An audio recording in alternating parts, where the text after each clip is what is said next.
But first, here's an intro by Roy. Hey, welcome to A Bold and Distant Future. This is a series, an ongoing series that we're doing called The Bright Endarkenment, brought to us by Scooter, one of our voices here on the channel. And this latest one is called The Occult, Stream 3, Part 1, Create Your Own Reality. Did I get that right, Scooter? Yep, Create Your Own Realities, Part 1.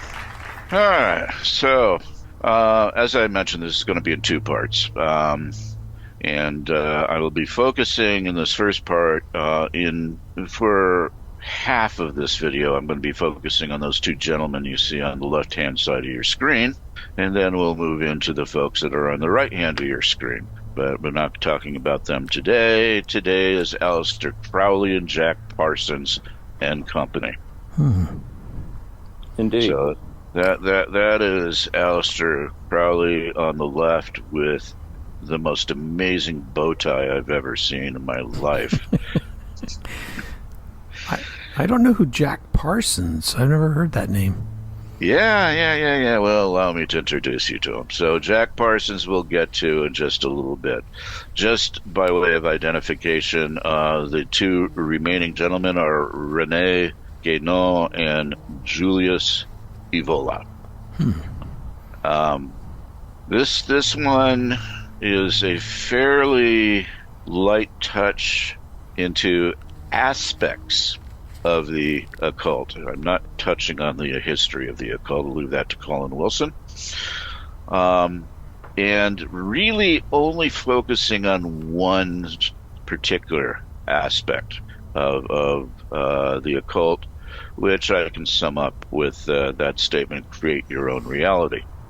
So if we're talking about the occult in regards to creating your own reality, we're talking about things like visualization. Right. Do either of you guys do that? Not in any disciplined way. Saw a bumper sticker once that said visualize rent. Always like that.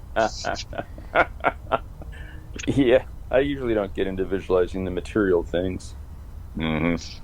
But there's an interesting history to that and how it plays into modern culture in ways that might seem surprising. Or not. They might seem completely predictable. But we start with Crowley. We start with Gary Lachman.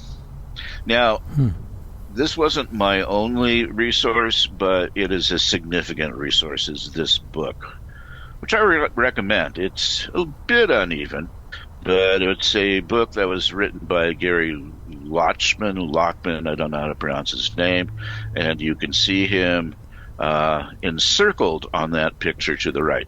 Really? He was a member of Blondie? Yeah, he was. Wow.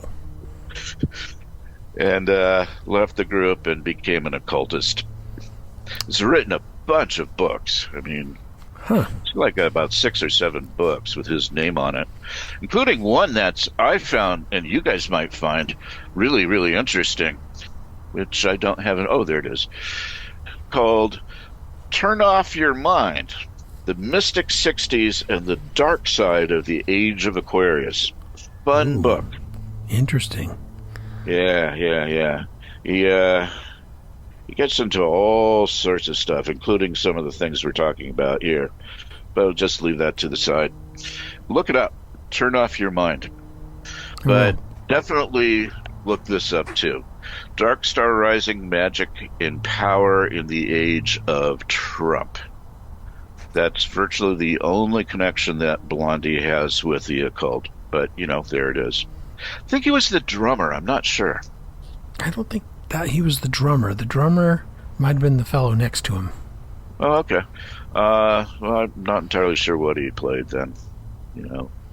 Nonetheless, interesting man. Yeah.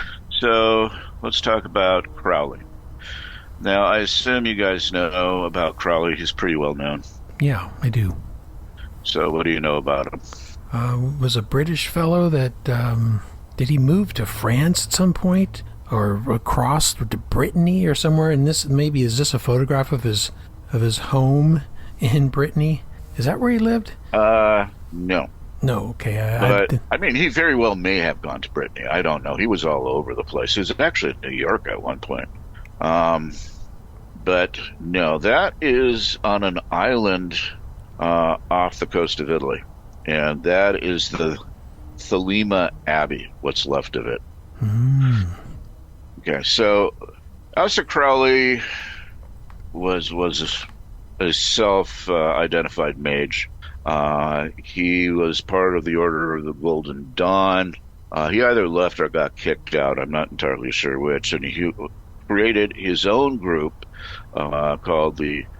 He either created or he took over the Ordo Templi Orientis. That became kind of a venue for magical performance, and he developed a religion called Thelema, which he received from some entity that looks like a gray. Looks like a what? A gray? Gray. What's a gray?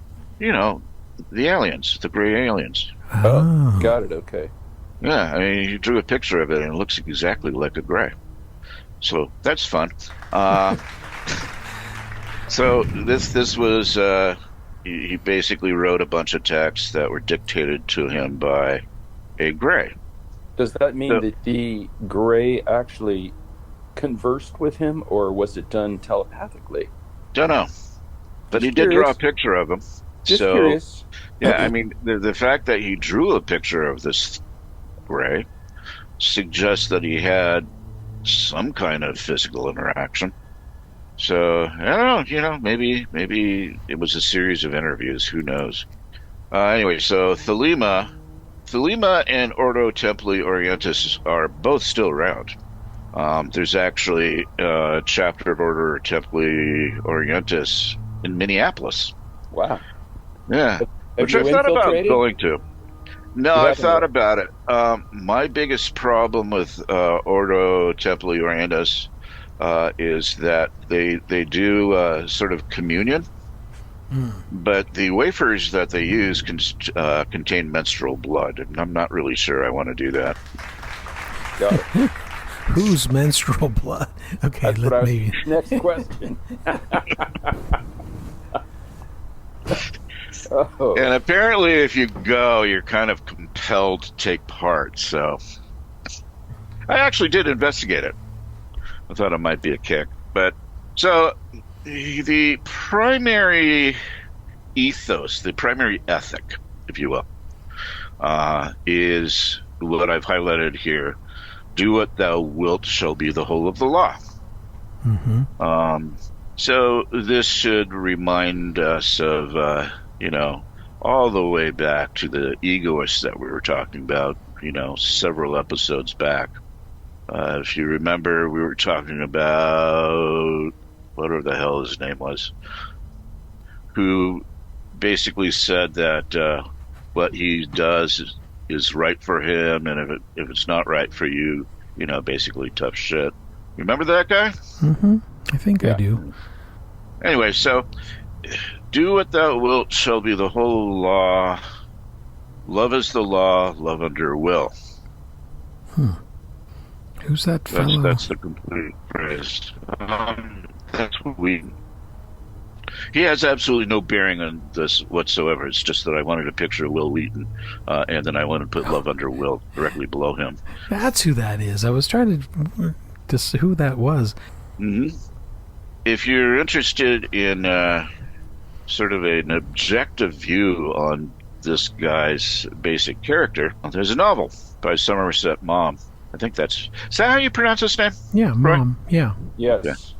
So he wrote a book. It's not a very good book, where the main character is based on Crowley, and Crowley comes off as this incredible predator who takes advantage of vulnerable women. Something that he did notably here in the Thelema Abbey. Thelema Abbey was set up, like I said, off the coast of Italy in one of those islands. May even have been Sicily, I'm not sure. And practiced a form of sex magic fueled by opium, cocaine, and heroin. What a combo. Oh, it's a wild party. Yeah, so If you think about his way he seduces vulnerable women and then brings them to this island and then has sex with them, is that reminiscent of something? It is very dark, and it sounds like our friend Jeffrey Epstein, huh? Uh-huh. Oh, they also Oh, sacrificed cats. oh, it is Sicily. As a matter of fact, just a little bit east of Cefalo. Seth Balu. I don't know what that is. That's a town in Oh, okay. between the far east coast and Palermo, closer to Palermo. Yeah. Anyway, he was there for a few years until Mussolini kicked him out of Italy. Was it because of the hat? I think his yeah, that does not play well in Milan. I wouldn't think so. I have no idea what the story is behind that hat. Nor do I really understand what that pose is all about, but that's one of the most famous pictures of this guy. He was notably called the wickedest man in the world. He called himself the Great Beast. If you know your book of Revelation, you know what the Great Beast is. Indeed. Yeah. So he's identifying himself at some level with Antichrist. And the Ordo Templi Orientis and Thelema, by extension, are overtly anti-Christian. And it harkens back to like everything we've talked about up to this point, particularly in the anarcho-capitalist series. He was probably more of a Luciferian than he was a Satanist. Wow. That's the distinction I don't understand, but you'll enlighten us, I'm sure. I'll let you know. Okay. Luciferian is the belief that there's a distinct personality from Satan, and that is Lucifer, who is an angel of light. Was. Is, if you're a Luciferian. Oh, I see. And Lucifer is probably best represented by the figure of Prometheus, where you have this god or godlike figure. I think Prometheus was actually a Titan, wasn't he? Who brings fire to the people on Earth, and thus ignites, the intellectual, technological, scientific, etc., prowess of the human race. And if you go to Rockefeller Center, and you go to the very overpriced restaurant there next to the ice rink, there's a huge statue of Prometheus in gold. So I'm suggesting that there is this kind of Luciferian, what's the word? I'm going to call it a meme, but meme in the way it was originally meant, not the way it's meant now, that runs throughout a particular segment of our society as a basic foundational belief. So Crowley, I think, is more Luciferian than he is a Satanist, but he is not adverse to using satanic imagery, in part to, piss off the bourgeoisie. So he's a rebel in many respects. He didn't die well. He ended up basically doing tarot card readings for a living, and lived in a boarding house, kind of a rundown place. So, an unfortunate end. He's buried somewhere in New Jersey. Nobody knows where. New Jersey. Yeah. Wow. His ashes were sent to New Jersey. So, Aleister Crowley in a nutshell. So, Love is Law, Love Under Wheaton. I finally magician. get it. Love Under Will. I get it. Now finally it dropped. Okay, I get it. Penny drop. Good. I should send this to Will Wheaton. So, huge impact on popular culture. And you guys should get a kick out of this. Go check out this link. But take a look at what they did with the Sgt. Pepper's album cover. Basically, they inverted it and put it into a mirror. And doing that, they come up with all of this OTO Crowley-esque stuff. Weird. Yeah, Crowley himself was figured in the group of people behind the Beatles in that album cover, right? That's him right you at the see where top. I'm circling? Right. Yeah, he's right at the top. And then the OTO symbol is here. This phallic-looking thing that's part of Aleister Crowley's signature. I have absolutely no idea what Vesica Pisces means, but apparently it's significant. So he's been an influence to a bunch of people in popular culture, perhaps somewhat less popular culture. Obviously, Jimmy Page. Jimmy Page actually bought Crowley's house. Jeez. Why Crowley wasn't living in it, I have no clue, but apparently he wasn't, and he was long dead by the time Page got around to buying it, but he did in fact buy it. It is subsequently burned down. The Rolling Stones were into them, and by dint of connection to the Stones, particularly Mick Jagger, this is Kenneth Anger. Right. So he's an independent filmmaker. He did Welcome to the Pleasure Dome and To My Demon Brother. And one of those, and I think it might be To My Demon Brother, has a soundtrack that was recorded by Mick Jagger. Hmm. So those are available, I believe, on YouTube. At least they have been. I've watched them on YouTube before. Timothy Leary, talk about him as an influence. And then Robert Anton Wilson. So big effect on popular culture. That's where I'm going with this. Interesting. Yeah. So I'll just read this real quick. Crowley was a character whose personality overpowers certain of the figures already considered. I have no idea who he was considering, but he goes on. And this is in partial answer to your question. If we associate him with Satanism, it is because he himself invites us to do so. In fact, he gave himself the title of Great Beast 665, the neighbor of the beast. That's a joke. The next door neighbor.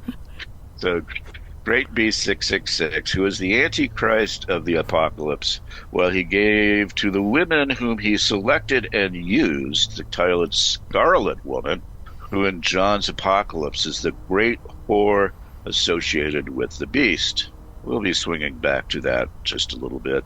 The judgment as the wickedest man in England given to him by a judge in England in relation to certain judicial proceeding must have greatly pleased him. So much was his predilection for scandal, not fleeing from masks and mystifications of every type just for this purpose. Invocations used in ceremonies that Crowley presided over were such as the following. Maybe we should all read this together. Thou spiritual son, Satan, thou eye, thou lust, cry aloud, cry aloud.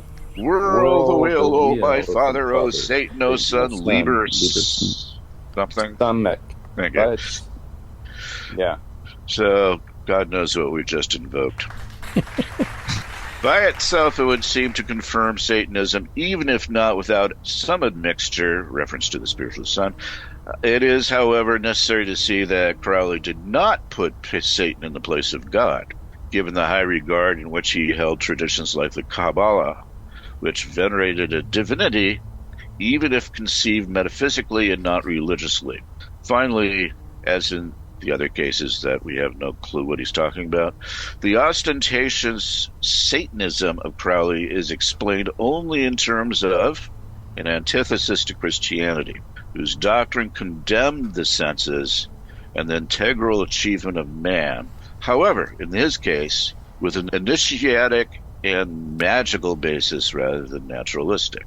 Interesting to me because the Kabbalah is also associated with Metatron, who, as we know, is the supreme general in God's army, according to what I've read, which is not a lot. Okay, that's something I did not know. I don't know who Metatron is. He's like, Archangel Michael is often associated with him, with Metatron. Interesting. But I take them as two separate entities of the same thing. Yeah, the Archangel Michael is a really strange figure. I haven't really quite figured him out. but he's been compared to Christ himself. Yeah. He's seen as a prefiguring or kind of an avatar, if you will, for Jesus Christ. Why Jesus Christ would need an avatar is, whole other questions. We'll do another whole series on that at some point. You're laughing with me, not at me, remember? Indeed. I found a picture of Metatron.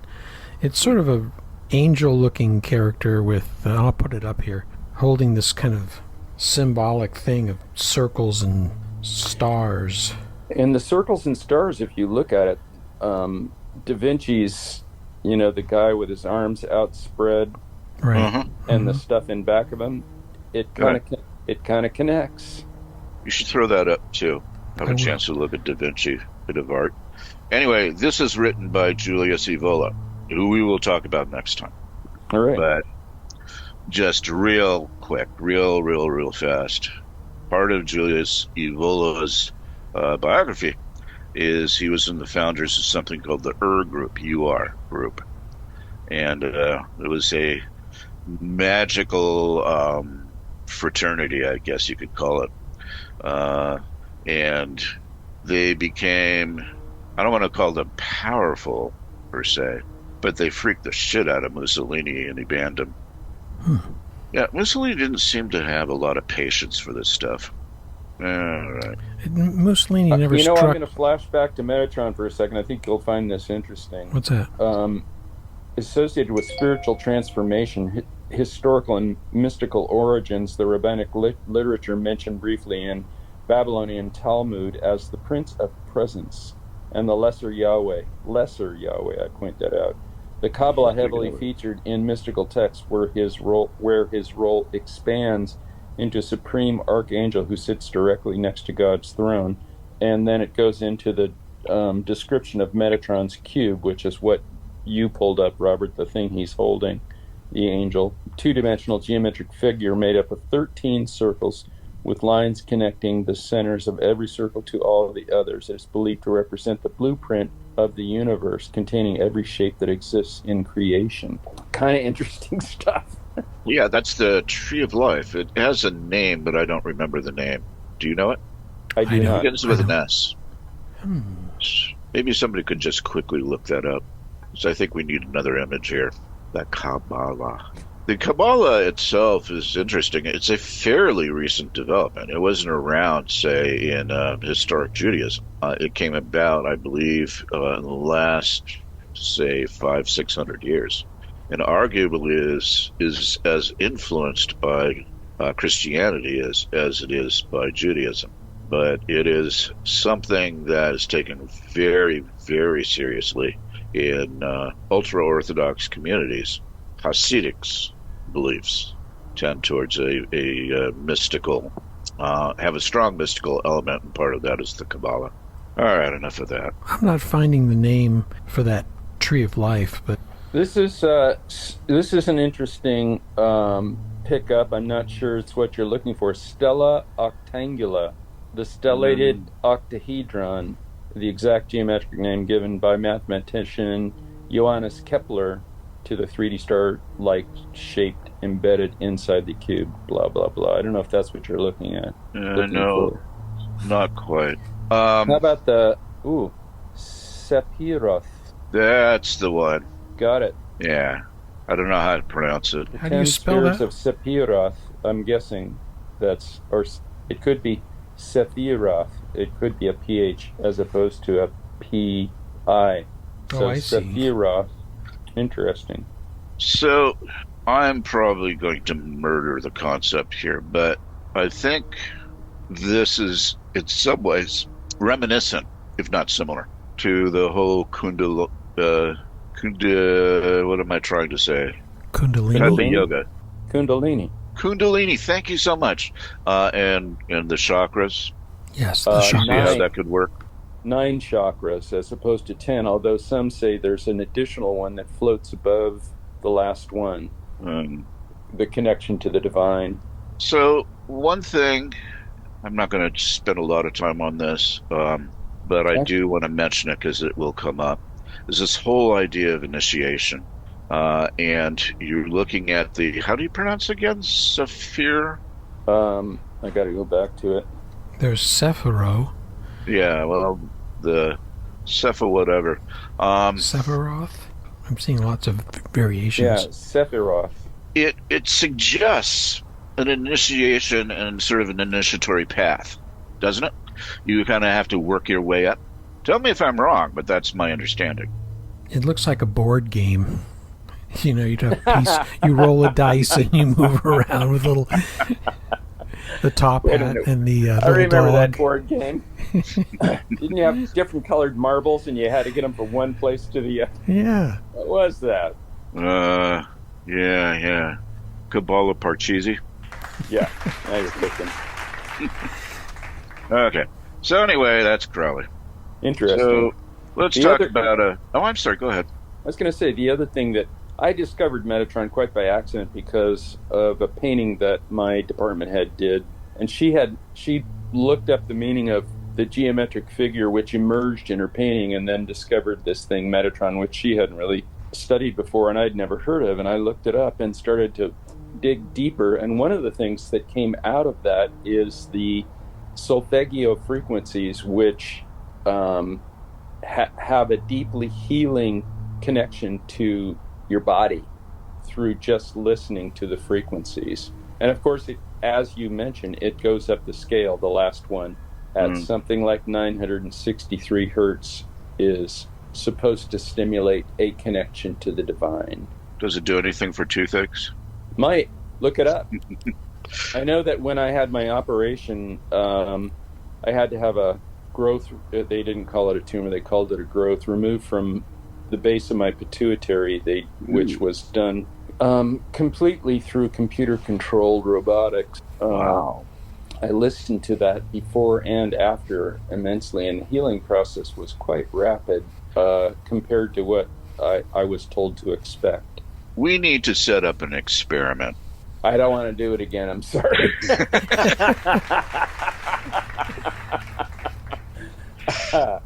Yeah, I was thinking, you could do that. Roy could do nothing at all, and I could listen to Slayer and see who heals. Think of the viewership we'd get, Eddie. Come on, this could make the channel go viral. Could be. So here are a few notable Thelemite alumni, people who studied under Crowley, were part of his Thelemite thing. We'll talk about one of these guys, but just want to mention Gerald Gardner, who apparently founded modern Wicca. I think he wrote a book called Morning of the Magicians. Interesting. Yeah. He studied under Crowley. The guy in the center, see if you can guess. L. Ron Hubbard? Yep. L. Ron Hubbard was a Thelemite. Really? Mm-hmm. Pretty pretentious pen he's got there. It's a quill. Yeah. Maybe he borrowed it from Crowley when he wasn't using his bow tie. I'd like to toss this out right now. If you put a really heavy mustache on him, don't you think he'd look a little bit like Walter Cronkite? I thought you were going to go with Nietzsche. But... Okay, keep going. All right. So, and this other guy is Jack Parsons. I'm going to spend one or two slides on this guy. Jack Parsons was one of the founders of the Jet Propulsion Lab. He was also a acolyte of Crowley and had his own version of the Order Templi Orientalis called the Agape Lodge, which was based somewhere in Los Angeles. So he too was doing the sex magic. I don't know if he was sacrificing cats, but and I don't know if he was really into drugs either. But he was definitely doing the sex magic because the cops kept getting called on him. And eventually the FBI became interested and he lost his clearance. So Jack Parsons was a self-taught pyromaniac. He was really into explosives. He got involved with a group of people from Caltech, and they formed what they called the Suicide Club, in which they experimented with explosives.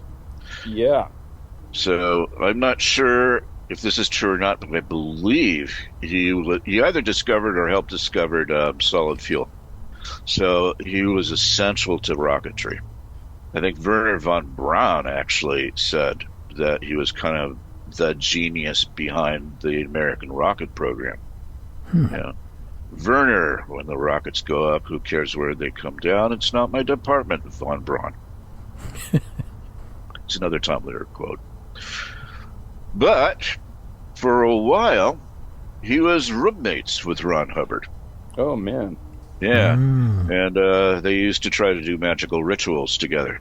And that lasted until Ron stole his life savings and his girlfriend and took off to Florida and founded Scientology. There's dark foundations under the Scientology organization, huh? Well, the guy's a crook. And very charismatic. Have you ever been to a Scientology center? No, I have not. No. Oh, it's a treat. You should really go. I'm afraid they won't let me out. Have you heard about the new trend? Teenagers, they try to run into the Scientology center in LA, at least, I think. And they run in as like 10, 20 kids will run through the whole building and take video. Well, what's the point? I don't know. They just want to see what's in there, I guess. Try to get into some secret rooms or something. I don't know. Cool. It's just this kind of thing that's been happening. Well, they have a whole e-meter thing where they kind of audit your whatever betas or something. Right, yeah. A friend who went into the Scientology Center in Hollywood, which is massive, by the way. It's huge. And it's on Scientology Place. It's on L. Ron Hubbard Place, excuse me. Went in and asked if you could, buy an e-meter. They refused. They said, well, we can give you a reading. He says, well, look, why don't you just sell me one of these e-meters? I can do it on my own. And apparently, they're not letting go of that technology, which is widely available online, by the way. The schematics are available? Yeah, they're around. I think William Burroughs actually built one. Wow. Or he at least experimented with it. So, anyway, Jack Parsons. Jack Parsons wrote a book called Freedom is a Two-Edged Sword, which you can find in PDF at this particular location. Oh, baby. I'm sorry, but I got sidetracked. I just looked up e-meters, and I've got one for sale for $70, $69.80 right now. 11 watchers. So it must be on eBay. Do you guys want to go in together and pick one up? Oh, my God. If you want to experiment with it, I got $20. 25, I guess. I could probably throw a few bucks in the general direction. I can contribute, but we can't have it shipped via Amazon. Good point. But it's eBay. There you go. That'll work. Keep going. Freedom is a Two-Edged Sword is interesting. I've read the essay, and as I say, you can see it there. It was written in like 1950. I mean, it was a while ago. And it is basically a libertarian manifesto where he is extolling the rights of the individual. He calls himself a liberal, not a libertarian. At the time, libertarian as a term was pretty meaningless. It hadn't really taken on the luster that it has now. And pretty much everybody in 1950 was a liberal. You couldn't be in polite society and not be a liberal. And, he was at JPL, basically surrounded by people who were also liberals. So he basically redefined his liberalism, his take on liberalism, as radical individualism. It's an interesting essay. It's not great. I'm mentioning this book here that I want to get, haven't gotten, and hence haven't read, about Jack Parsons, that was written in part by Robert Anton Wilson. I thought you guys might get a kick out of that. But, that's on my list. And maybe by this time next week I will have read it. So... apparently available as an audiobook or a PDF.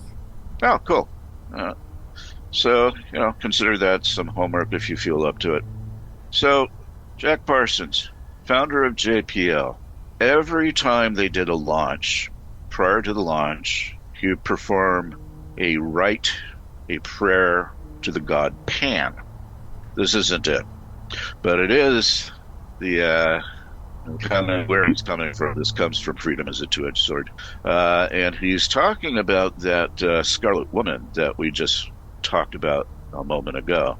So dig that this guy is at JPL, California Institute of Technology, and he's talking about Babylon, the Scarlet Woman.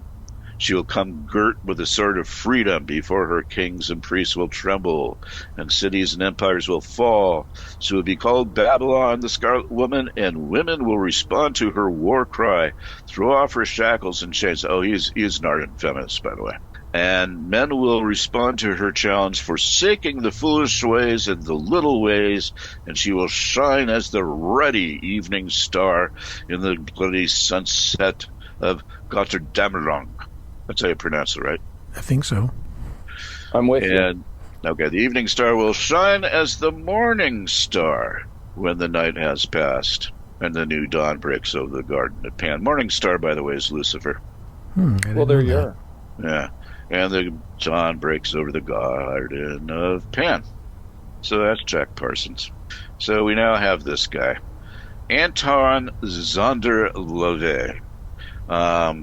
Ex-carny, knew a rube when he saw one, and developed this whole Church of Satan shtick. You can tell I have a huge amount of respect for the guy. And this is the point where I would have broken in to the audio of him playing Dixie on the organ. It's hilarious. Look it up. I wish I was a Dixie away. Yeah. So that's a picture of Anton and regalia. And that woman, I'm trying to remember who she is. Mansfield.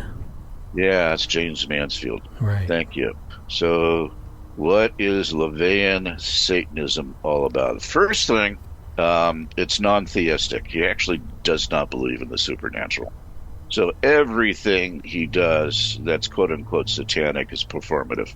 Black Mass and all of this is basically just, his way of doing a big mind fuck. This guy was started off in the 60s, somewhere around, I guess, about when did the book come out? Like 1969. So yeah, there he is with what's her name. And this is what he says. Is that truly Jane Mansfield in the picture, or did they just... Yeah, she was a member. Oh, there you go. Interesting. I always heard Sammy Davis Jr. was a member, too. He was a member, too. Yeah. Wow. This is starting to be like a thing with the banks. So, yeah, source on this is a pretty interesting article from First Things magazine, the fountainhead of Satanism. LaVey wasn't shy about admitting his debt to his inspiration. I give people Ayn Rand with trappings, he told Washington Post. On one occasion, he acknowledged that his brand of Satanism is just Ayn Rand's philosophy with ceremony and ritual added. Indeed, the influence is so apparent that LaVey has been accused of plagiarizing part of his 9 satanic statements from the John Galt speech, Rand's Atlas Shrugged. You can replace the pentagrams of LaVeyan Satanism with the $sign of the objectivists without changing much of the substance, separating the two. So, circling back, basically we have this Luciferian, satanic, underground thing, starting with Crowley, moving up through Anton LaVey, and we end up back with Ayn Rand. Wow, it's a full circle moment. You brought us all the way back again. Now, say a couple of quick things, sort of caveats. There are basically 3 kinds of Satanism. There's one I barely consider Satanism at all, but okay, so you got the Anton LaVey, which is this. You've got theistic Satanism. If you're familiar with some guy named Michael Aquino in the Temple of Set. I don't know him. Michael Aquino was part of the Church of Satan, but he split to form his own group because he actually started believing in Satan as a metaphysical reality. He had a encounter of some form where Satan told him that In fact, his name wasn't Satan, it was Set, who is the Egyptian god who, if memory serves, cut Osiris into little pieces. So the Temple of Set was based in San Francisco. Aquino himself was in the army and was involved in psyops. In fact, wrote a book about psyops, which is kind of a standard, apparently. That should be interesting, by the way. The guy running psychological operations for the army is also the leader of a satanic temple. And this is its fellow Michael Aquino. Michael Aquino got busted due to allegations of child abuse. He ran, or his wife ran, daycare facility at the Presidio. He was acquitted, but that pretty much ended his, their involvement in doing daycare. Weird-looking dude, man. Look him up when you get a chance if you want to.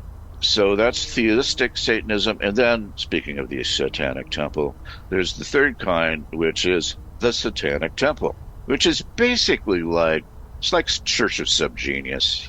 For all intents and purposes, it's a wank. And people are basically using satanic imagery to push an agenda which is nowhere near the Ayn Rand stuff. They're actually pretty progressive. These are the guys that will bring statues of Baphomet, to state capitals whenever they put up the Ten Commandments.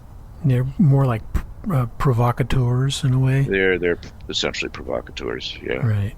So enough about Satanism. So now I want to slip into something completely different. Okay. All right. So 1974, I was in high school, and it was my last year. Up to that point, people used to wear a lot of buttons, and these buttons were primarily political. One example was Vince Ramos. Does that ring a bell? Vince Ramos? No. Ding, ding, ding. Vince Ramos was the youth organization associated with a Maoist group called Revolutionary Union. But for some reason, these buttons became hugely popular. Everybody's wearing Vince Ramos buttons. Basically, it says Vince Ramos on it, and there's a picture of like a AK-47 or an MI5 or whatever it was, a gun. And it was supposed to represent, revolution and all that. So buttons, it was also the time of the Panthers, so there was a lot of Free Huey and Free Bobby and Free Eldridge and, free fill in the blank. That was pretty much everywhere. And then suddenly, amongst all of the kids who never wore those buttons, I started seeing this. It just came out of the blue. All of a sudden, all these kids who are from prestigious families and well-to-do families started sporting these stupid smiley faces. And that intrigued me. Intrigued me a lot. Because basically, it just sort of overwhelmed all the other statements. It was just became kind of a sea of these smiley faces. It's very strange. I suspected there was an ideological aspect to this, and I think I was probably right. You know the song "Don't Worry, Be Happy" by Bobby McFerrin. Yeah. Thank you, Bobby McFerrin.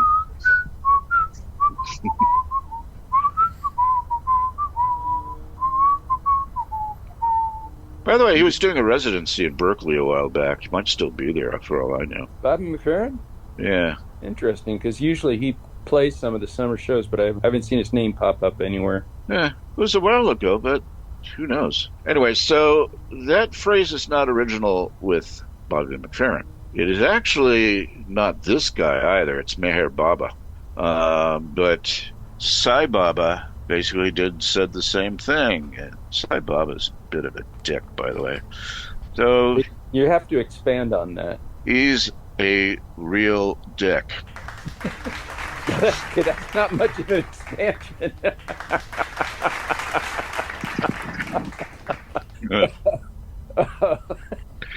So anyway, So this devotee says, Swami, you say that it is man's duty to be happy. And Sai Baba says, happiness is one of the major gateways to divinity. To be unhappy is a serious act of sacrilege. It is a barrier to God realization. Hold that in your thoughts. And now we get to probably the most satanic of the group. The prophet entrusted with guiding humanity into the Aeon of Horus. The Aeon Horus is the current astrological age in Thelema, which began in 1904, emphasizing self-realization, individualism, and the pursuit of one's true will. It symbolizes a significant shift in the spiritual societal paradigms, marked by the child god Horus representing enlightenment and spiritual awakening. And who ushers it in? Is that Norman Vincent Peale? Got it in one. That's him. I couldn't tell. Norman Vincent Peale is all about that power of positive thinking and manifesting your reality through visualization. I'll just read this. You can see the reference at the bottom right-hand corner. Manifesting is an eclectic hodgepodge of create your own reality, visualization techniques, positive thinking, goal setting, self-analysis, selective thinking, post hoc reasoning, supported by tons of anecdotes. The purpose of manifesting is to get what you want by actively making your dreams come true rather than passively waiting for someone to fulfill your dreams. For example, this person I've never heard of, Anne-Marie Evers, recommends affirmation as the best way to manifest one's desires. She's written a book, which I will avoid. Affirmations, your passport to happiness, where she writes, what is affirmation? An affirmation is a declaration of acceptance used to fill oneself with the abundance of freedom, prosperity, and peace. An affirmation is the vehicle of the manifestation of your desires. Affirmations are powerful, positive statements of belief, recited consistently out loud and sent into the universe. The spoken word drives thoughts and images deep into both our conscious and subconscious minds. Slowly, firmly concentrate on each word, phrase, the idea behind it. We know repetition is the mother of learning. Wow. You see, I'm trying to make a connection here between what we just talked about with Crowley and Parsons and Anton LaVey, Wayne Dyer. It's sort of ritualistic or rituals. Well, she's suggesting that it should be. Yeah, that's what I'm hearing. Yeah. So almost a mantra, but it worked for Oprah. I think she appeared on Oprah. Did she? Oh, good for her. Yeah. What little I read about her. So, for example, I choose to be happy today would be an affirmation, a winning affirmation. So, power of positive thinking. I don't want to spend a whole lot of time going through these 5 points. I just want to pick up one, since it's pretty obviously connected to the last slide, and that's visualization and affirmations. Regularly visualize your success and repeat positive affirmations. This practice trains the subconscious mind to believe in and work towards your goal. Now, this is coming from the book, Power of Positive Thinking, which is Norman Vincent Peale's, contribution to Western civilization. Trying to remember, I'm pretty sure that was the book you asked me to burn at Burning Man, right? Well, that was pretty forward thinking of me. I did not know all these connections. Whoa. So this is what is called magical thinking. It's a belief that one's thoughts, words, or actions can influence events in a way that defy the laws of physics or logic. It is a thought fallacy that connects two objects and events without supporting evidence. Simply put, magical thinking is a causal fallacy because it produces faulty understandings of the true cause of things. What about the chaos theory? Interesting question, and I was going to try to do a dive into that, but I don't think I really had the time, and also was kind of moving away from what I was trying to present. But chaos magic is very much this, from what I understand. The difference being it's kind of a DIY approach to magic. You kind of create your own system. I'm thinking about this not in terms of magic, but in terms of energy, which of course we're all composed of. When you Uh-huh. get down to the atomic level, that's what we've got, a little nucleus with a bunch of energy running around the outer suggested Yeah. shell of it, right? Uh-huh. Everything is energy, right? Right. How does that connect to this idea of what happens? To me, I'm connecting it to chaos theory because that whole suggestion is that a butterfly flapping its wings on one side of the world can affect the typhoon that's happening on the other side. Yeah, the butterfly effect. Right. You know what I'm saying? Right. I know. The energy doesn't dissipate or go away; it just changes. It's a thought. First of all, you got to buy the premise. Yeah. And in fact, can we show a causal relationship between a butterfly flapping its wings in a typhoon? We can posit it. That's an interesting question. But I mean, the bigger question for me is, how does energy affect everything that's going on? For instance, right now, the energy that we're being fed daily via all sorts of media is fear. The energy surrounding fear, right? Is fear energy? No, but I mean, that's what's being projected. Yes. And that does disrupt our energy. Right, Roy? I'll defer to experts on that one. I'm not so sure. I know fear has power. It motivates, Oh, yeah. it moves people, makes them vote for bad people and sort of things like that. But I think it Well, can be obviously, you used. need to do your affirmations. Yes, you're right.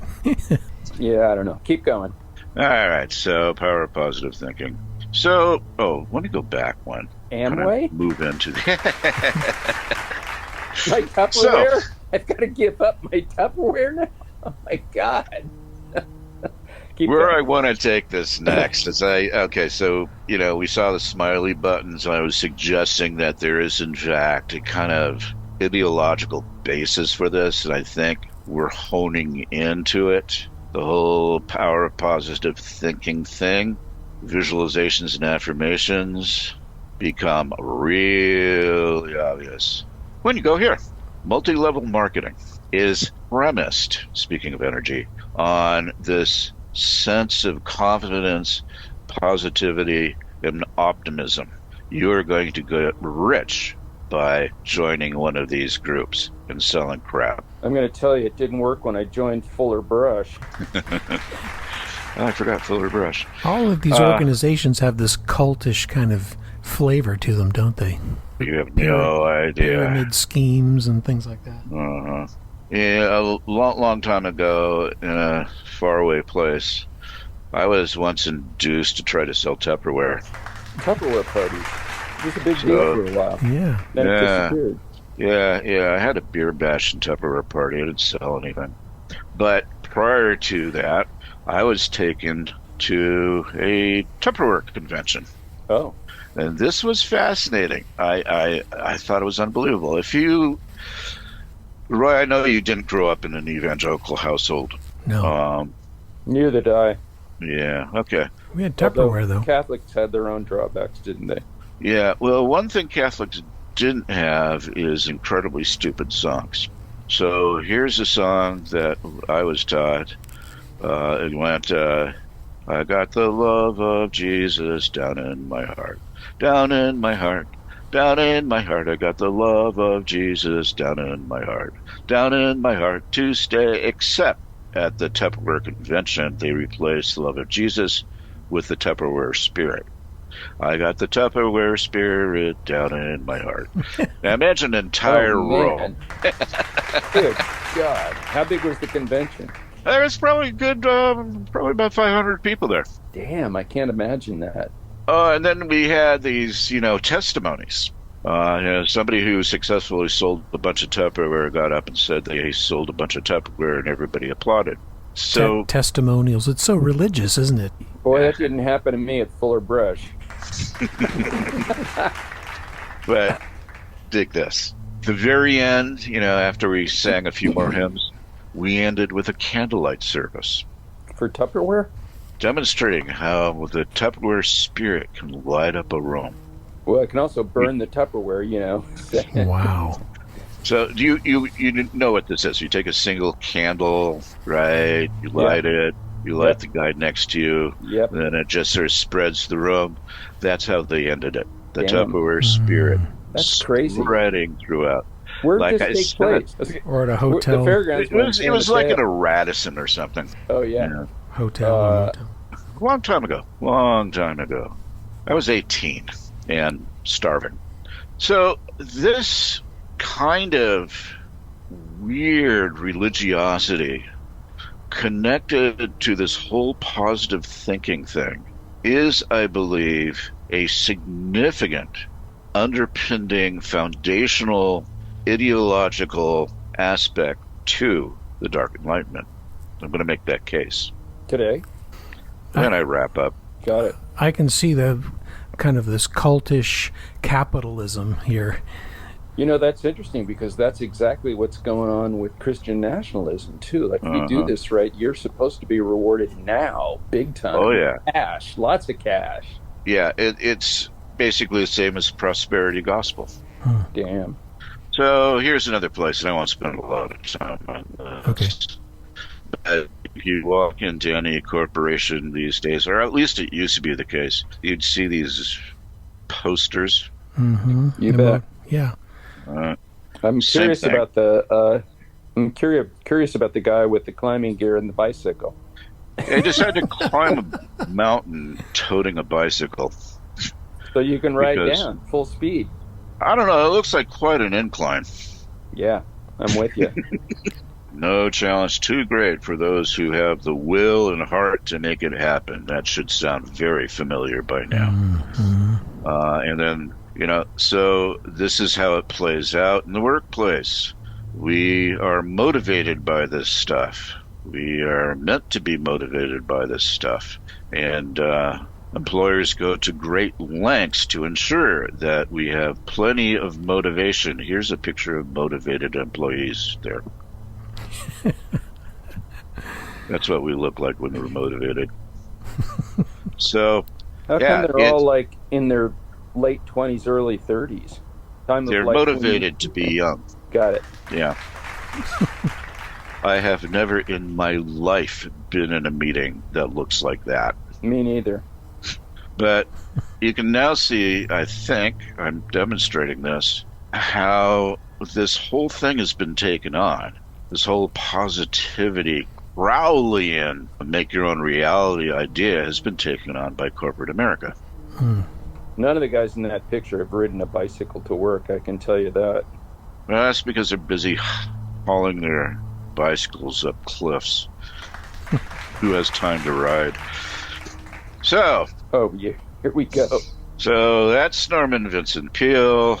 That's Donald Trump. I'm just going to read a few things here. I'm going to try to keep this short because I know we're running out of time. So, what accounts for Trump's strident self-confidence, the unshakable assurance of success, and driving need to stand out from the mediocre? Narcissism, megalomania, egomania, selfishness, insensitivity to others, and other personality traits have been offered as explanations for Trump's unswerving optimism and self-belief. To be sure, Trump's psychological profile can accommodate these characteristics and more, as I will try to show, and he goes on to show this. I'm not going to read it. He strikes me as an example of what the writer Colin Wilson called a right man, someone who under no circumstances will admit to being wrong, will stop at practically nothing to get in his way. According to some reports, Trump's at times ruthless belief in his own powers and abilities lies with his interest in an obscure and somewhat magical philosophy known as New Thought, mental science, or, as it's sometimes also called, the power of positive thinking. Trump's mentor in positive thinking was the man who popularized the phrase, the Reverend Norman Vincent Peale. In 1952, Peale's book, The Power of Positive Thinking, appeared and became an immediate success. Peale read earlier New Thought writers such as Ernest Holmes, Charles Fillmore, and Napoleon Hill. Napoleon Hill did 7 Laws of Success or something, is that right?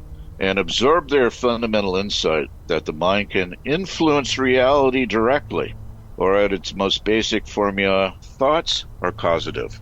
He means that by merely thinking, we can change the world around us. Peale took this idea, reprocess mind power teachings through scriptural language and lessons. So he basically took this whole idea of mental thought, new thought, or whatever you want to call it, mental science, and sort of baptized it, dressed it up in Christian language. Peale played a large role in Trump's life. His parents attended Peale's services at Marble Collegiate Church on New York's Fifth Avenue. And Trump himself was a familiar face amongst the parishioners there. Peale's doctrine of positive thinking appealed to Fred Trump, Donald's father, who said there is nobody else like Peale. And it goes on and on and on. There is, therefore, demonstrably a strong relationship between Donald Trump, his vision, the way he tries to use his thoughts to change reality, and Norman Vincent Peale. There's a dark enlightenment connection if you ever wanted one. So, how do we end up? Nice. Magic is the art and science of causing change to occur in conformity with a will. Thus spoke Aleister Crowley. So, yeah, we are bringing it full circle. We have in the United States an ideology that undergirds a significant part of our socioeconomic system, and it's a magical system. That's what I got. Wow. So much to consider here, and it really ties so many things together here that we've been talking about over the last 5 parts. This is an amazing series that we're not concluding. You said there's going to be one more episode following this, right? Yeah, the next one's going to be dark. Oh, really? Next one's going to be dark. Only the next one, huh? Okay. Yeah. Hey, this is a great series, and I think very valuable for anyone who stumbles on it, and I hope people do, and find our Bright and Darkenment series value here at A Bold and Distant Future. Thank you for visiting and listening today.